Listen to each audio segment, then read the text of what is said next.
BJP. രണ്ടും കൽപ്പിച്ചിറങ്ങിയിരിക്കുകയാണ്. അവരുടെ A class സീറ്റിലേക്കും അതുപോലെയുള്ള സീറ്റുകളിലേക്കും സ്ഥാനാർത്ഥികളെ ഇന്നലെ പ്രഖ്യാപിച്ചു. നല്ല കാര്യം. ഏത് പാർട്ടിയും തെരഞ്ഞെടുപ്പിൽ വരുമ്പോൾ അങ്ങനെ ചെയ്യും. ബി.ജെ.പിയുടെ പുതിയ സഖ്യകക്ഷിയായ 2020 അവരും കുറെ സ്ഥാനാർത്ഥികളുമായി രംഗത്ത് വന്നിട്ടുണ്ട്. ഏതായാലും ബി.ജെ.പിയെ സംബന്ധിച്ചിടത്തോളം കുറെ സീറ്റുകൾ അവർക്ക് മേൽക്കൈ ഉണ്ട് എന്ന് അവർ കരുതുന്ന എ ക്ലാസ് സീറ്റുകളുണ്ട്. തിരുവനന്തപുരം ജില്ലയിൽ തന്നെ നേമം, വട്ടിയൂർക്കാവ്, കഴക്കൂട്ടം, അങ്ങനെ കുറച്ച് സീറ്റുകൾ. കൊല്ലം ജില്ലയിൽ ചാത്തന്നൂർ, ആലപ്പുഴയിൽ കായംകുളം ഉണ്ട് എന്നൊക്കെ പറഞ്ഞിരുന്നെങ്കിൽ ഇപ്പൊ അതില്ലാന്നും അവർക്ക് ബോധ്യം വന്നിട്ടുണ്ട്. എറണാകുളം ജില്ലയിലാണെങ്കിൽ തൃപ്പൂണിത്തുറ ഒരു വലിയ പ്രതീക്ഷ വയ്ക്കുന്നു അർത്ഥത്തിൽ. അതുപോലെ കുന്നത്തുനാട് 2020 നിന്നാൽ എന്തോ വലിയ അത്ഭുതം സംഭവിക്കുമെന്നും അതൊന്നും നോക്കുന്നില്ല, അതൊന്നും എനിക്ക് തോന്നുന്നില്ല. പിന്നെ ഉള്ളത് പാലക്കാടാണ്, മറ്റൊന്ന് മഞ്ചേശ്വരമാണ്. ഇതാണ് അവരുടെ 5 സീറ്റാണ് അവരുടെ പ്രധാനമായ സീറ്റുകളിൽ വരുന്നത്. ബാക്കിയൊന്നും അവർ ജയിക്കാനുള്ള സാധ്യത ഒന്നും ഒരു സ്ഥലത്തുമില്ല. ഈ 5 സീറ്റുകളെ മാത്രമാണ് നമ്മൾ പരിശോധിക്കേണ്ടത്. ഇതിൽ കാട്ടാക്കട ഞാൻ പ്രതീക്ഷിക്കുന്നില്ല. കാട്ടാക്കട രാഷ്ട്രീയം വരുമ്പോൾ അവർക്ക് ഇനി അത്തരത്തിലൊരു മുന്നേറ്റം ബി.ജെ.പിക്ക് ഉണ്ടാക്കാൻ കഴിയും എന്ന പ്രതീക്ഷയില്ല. വട്ടിയൂർക്കാവും നേമവുമാണ് അവർക്ക് പ്രതീക്ഷിക്കാവുന്ന സീറ്റുകൾ. പക്ഷേ എൻ്റെ ഒരു കാൽക്കുലേഷൻ അനുസരിച്ച് വട്ടിയൂർക്കാവ് മുരളീധരൻ വന്നതോടുകൂടി ബി.ജെ.പിയുടെ സാധ്യത ഏതാണ്ട് അവസാനിച്ചിരിക്കുന്നു. അവിടെ മുരളീധരനും വി.കെ. പ്രശാന്തും തമ്മിലുള്ള മത്സരമായിരിക്കും പ്രധാനമായി വരിക. ശ്രീലേഖ 3ാം സ്ഥാനത്തേക്ക് വരും. അതിന് പല കാരണങ്ങളുണ്ട്. ഒന്ന്, ശ്രീലേഖ ബി.ജെ.പിക്കാർക്ക് തന്നെ വലിയ കാര്യമായിട്ട് ഇഷ്ടമൊന്നുമല്ല. ബി.ജെ.പിക്കാർ തന്നെ അവര് ബി.ജെ.പി ആയിട്ടുള്ളടക്കം മോഡിയുടെ പരിപാടിയായിട്ട് ബന്ധപ്പെട്ട പിക്ചറുകളൊക്കെ നമ്മൾ കണ്ടിട്ടുണ്ട്.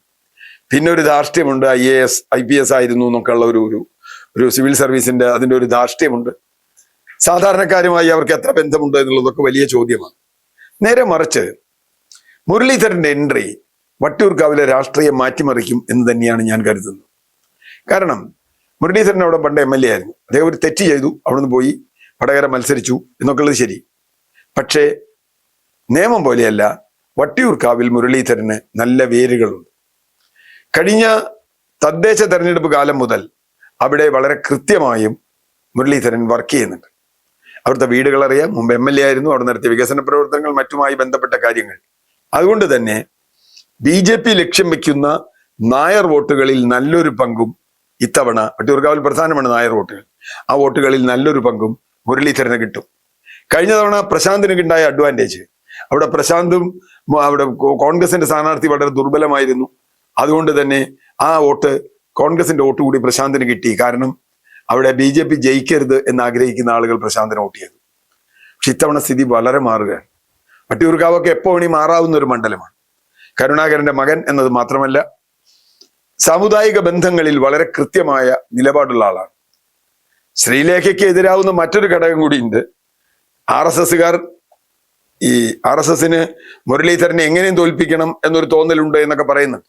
കാരണം നേമത്ത് അക്കൗണ്ട് പൂട്ടിച്ചത് മുരളീധരൻ നിന്നത് കൊണ്ടാണ് എന്ന വാദമുണ്ട്. അതൊക്കെ അങ്ങനെ വരുന്നറിയില്ല. അങ്ങനെയാണെങ്കിൽ ശ്രീലേഖയുടെ കാര്യം പോക്കാം.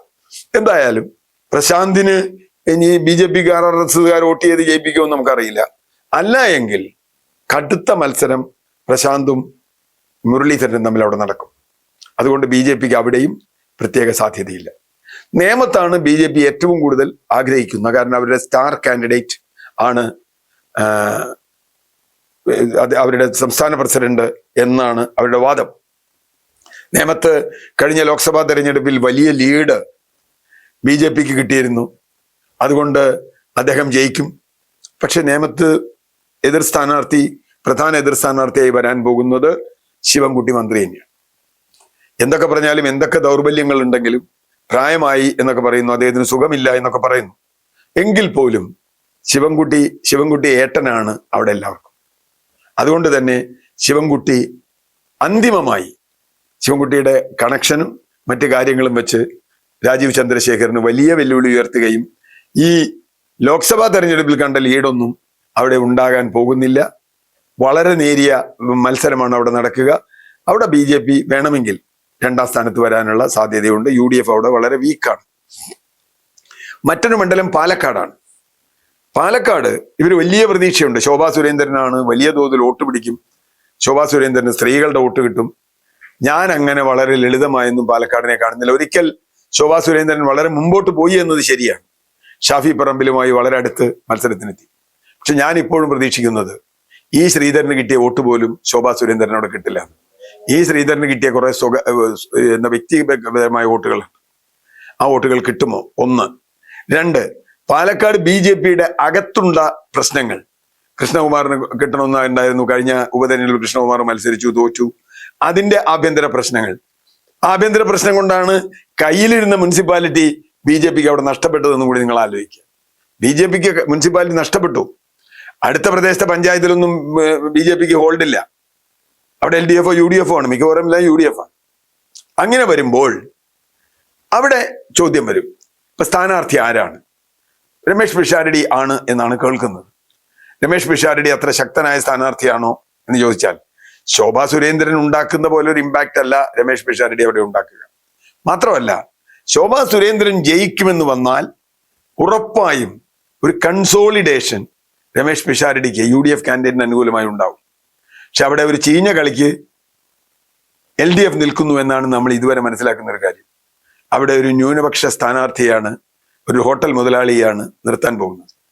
അദ്ദേഹം ന്യൂനപക്ഷ വോട്ട് പിടിക്കും എന്നൊരു ധാരണയായിരിക്കും CPM-നുള്ള. അങ്ങനെയാണെങ്കിൽ ശോഭയെ ജയിപ്പിക്കാൻ വല്ല കരാറുണ്ടോ എന്ന് എനിക്കറിയില്ല.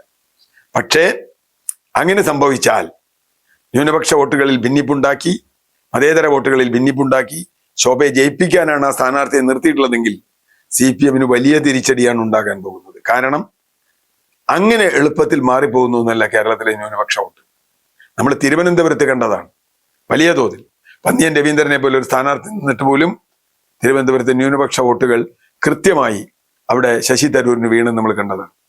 ഇപ്പൊ ഇന്ത്യ ഒട്ടാകെ BJP ഉയർത്തുന്ന, RSS ഉയർത്തുന്ന ഭീഷണിക്കെതിരായി മതേതര വോട്ടുകളുടെ ഒരു ഏകീകരണം ഉണ്ടാകണം എന്ന് ആഗ്രഹിക്കുന്ന ഒരു ജനത കേരളത്തിൽ വളർന്നു വന്നിട്ടുണ്ട്.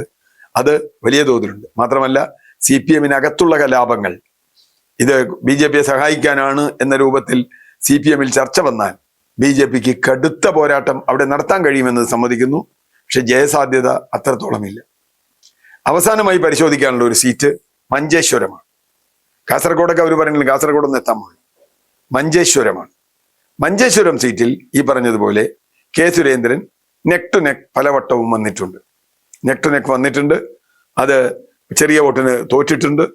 അതുകൊണ്ട് ഇത്തവണ ആ വോട്ട് ആ മണ്ഡലം പിടിക്കാം എന്നൊരു ധാരണയുണ്ട്. പക്ഷെ അവിടെയും സംഭവിക്കാൻ പോകുന്നത്, അവിടെ ഒരു പാർട്ടി സ്ഥാനാർത്ഥി CPM നിർത്തിയിട്ടുണ്ട്. ആ സ്ഥാനാർത്ഥി ആരുടെ വോട്ട് പിടിക്കും? അവിടെ അന്തിമമായി മതേതര വോട്ടുകൾ നഷ്ടപ്പെടുകയും K. സുരേന്ദ്രൻ ജയിക്കുകയും ചെയ്യാനുള്ള സാധ്യത വരുമോ? അത് വളരെ നിർണായകമായ ഒരു കാര്യമാണ്. BJP ജയിച്ചാലും UDF തോറ്റാ മതി എന്ന് CPM കണക്കാക്കുന്ന ഘട്ടം വന്നാൽ അത് CPM-ന് തന്നെ പാരയാവും എന്ന് ഞാൻ കണക്കാക്കും. കാരണം അങ്ങനെ വന്നാൽ BJP ജയിപ്പിക്കാൻ സഹായിച്ചു എന്ന വാദം അവിടെ ഉയർന്നു വരും. അങ്ങനെ ഉയർന്നു വന്നാൽ അത് വലിയ തോതിലുള്ള ദോഷം CPM-നുണ്ടാക്കും. അപ്പോൾ ഇതാണ് BJPയുടെ സാധ്യത. ഇനി 2020 വന്നാൽ അവരുടെ സഖ്യകക്ഷി 2020 BDJS സഖ്യകക്ഷിക്ക് വലിയ സ്ഥാനമൊന്നും ഇപ്പം ഇല്ല. പ്രത്യേകിച്ച് വെള്ളാപ്പള്ളി നടേശന്റെ തളർച്ചയോടുകൂടി BDJS പുറകോട്ട് പോകും എന്ന് തന്നെയാണ് ഞാൻ കരുതുന്നത്. 2020 ഈ പറയുന്ന പോലെയുള്ള കളിയൊന്നും 2020ക്ക് കളിക്കാൻ പറ്റില്ല. കാരണം 2020 രാഷ്ട്രീയത്തിന് അതീതമായി നിൽക്കുന്നു എന്ന് പറഞ്ഞിട്ടാണ് ഒരുപാട് നിഷ്പക്ഷരായ ആളുകൾ, പല രാഷ്ട്രീയ പാർട്ടികൾ വിശ്വസിക്കുന്ന ആൾ 2020ലേക്ക് പോയത്. അതിൽ ഏറ്റവും നല്ല ഉദാഹരണം കുന്നത്തുനാട് തന്നെയാണ്. കുന്നത്തുനാട് വലിയ തോതിൽ ഞങ്ങൾ രാഷ്ട്രീയത്തിനപ്പുറത്താണ് എന്ന് പറഞ്ഞ് പിടിച്ച വോട്ടുകൾ, അതിൽ നല്ലൊരു ഭാഗം വോട്ട് കോൺഗ്രസിന്റെയും കുറെ വോട്ടുകൾ LDF-ന്റെയും ഉണ്ട്. ആ വോട്ടുകൾ മിക്കവാറും അവർക്ക് നഷ്ടപ്പെടും, ഒരു സംശയവുമില്ല. അതുകൊണ്ട് 2020 എന്തെങ്കിലും മഹത്തായ കർമ്മം ചെയ്യും, അതുകൊണ്ട് അവർ ജയിക്കും എന്ന് പ്രതീക്ഷിക്കാനുള്ള ഒരു അവസ്ഥ ഇപ്പോഴില്ല. BJPക്കെതിരായി വലിയ വികാരം ന്യൂനപക്ഷങ്ങളിൽ അടക്കമുണ്ട്. അത് വളരെ ശക്തമായി ഉയർന്നു വരും. അതുകൊണ്ട് 2020 കേരളത്തിൽ ഏതെങ്കിലും സീറ്റ് പിടിക്കും എന്ന പ്രതീക്ഷയും അവർക്ക് വേണ്ട.